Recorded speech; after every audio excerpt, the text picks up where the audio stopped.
I'm Tommy D from TheKnicksBlog.com from downtown New York City. Welcome to another edition of TKBtv. We're going to talk about the Atlantic Division, very competitive, maybe the most competitive in the league, and no one else I'd rather speak to about it than our good friends. First, Moke Hamilton from Sheridan Hoops. Nice to see you, Moke. Nice to see you too, man. Kind of sad that summer is coming to an end, though. Happens quick, though, doesn't it? What are you going to do? Brian Geltzeiler from Hoops Critic. Good to see you. Tommy, good to see you. Nice tan, buddy. Oh, this is as good as it gets, man. What can I tell you? And I'm wearing a light blazer, too, so it really accentuates the color I was able to obtain on vacation. A great debate here. This is something that when we first walked in the studio, what are we going to talk about?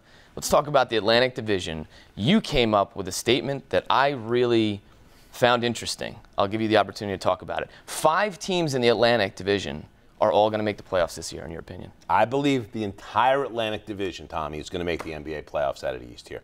I look at, obviously the Celtics have upgraded the roster significantly. I love what the Knicks did, more so than most. I'm with you on that. Okay, Brooklyn has put themselves in the conversation.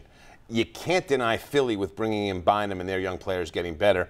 And I love the Toronto Raptors. I looked at the Raptors last year, not a very good team, but Dwayne Casey preaches defense first, adding a big-time point guard in Kyle Lowry, and watch Jonas Valanciunas coming over from overseas. They drafted him number 4 2 years ago, did a year out of the league. A defensive-minded pick-and-roll type of center is going to be excellent for the Raptors, Tom.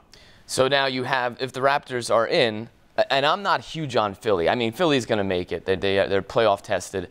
I'm just not a big Andrew Bynum fan over the long haul, as we talked about. What team now comes out of the top 8? Obviously, you're looking at Orlando taking a step back. You're looking at probably the Hawks taking a step back. No Derrick Rose in Chicago.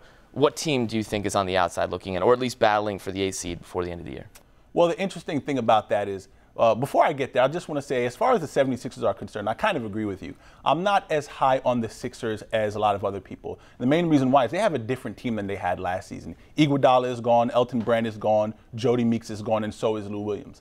Now, that being said, as far as teams taking a step back, I personally wouldn't be surprised to see the Bulls take a major step back.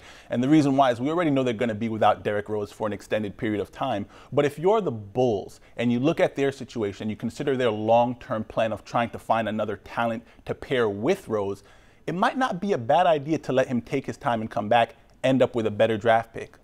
Almost like the Spurs, what they did with David Robinson, ended up with Tim Duncan. They may not get the first pick, but they'll get a talent certainly in the lottery. As we talk about the Atlantic, the Boston Celtics to me are always a team that people want to dismiss them. Obviously, age with Kevin Garnett. What's Rondo's deal, and certainly Paul Pierce. No Ray Allen. Avery Bradley, who I really like, is a good young guard coming off knee problems as well. Where do you see the Celtics here in the division? Are they in the top 4? Can they compete for the division title, or are they a team that's on the bottom 4? Tommy, I think the Celtics compete for the division title. I think you're going to see the Celtics and the Knicks neck and neck for the division title. I love what the Celtics did in the offseason.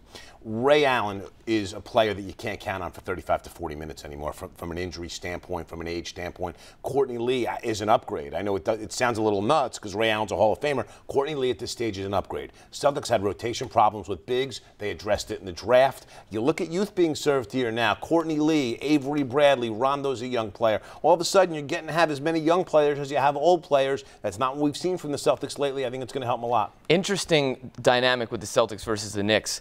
Can Amari be that KG jump shooter? We know KG from 15 to 18 feet is pretty much automatic.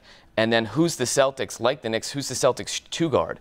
For when Pierce, gets the ball in the post, who's he kicking out to? Ray Allen's not there anymore. I think Avery Bradley could be that player. Courtney Lee for sure. That's what the Knicks really, in my opinion, didn't do. And as we talk about the Knicks versus the Nets, Moke, ESPN had a thing the other day where they said the Nets would be 5 or 6 and the Knicks would be 7 in the conference. Do you agree or disagree? I disagree with that wholeheartedly. Jason Terry, by the way. Guys Jason Terry. Left him out. We left him out. 2 shooters that they added that the Not Knicks exactly young, though, right? No, definitely not. But I think he'll fill in for Ray Allen seamlessly. I think he's an upgrade over Ray Allen for that team.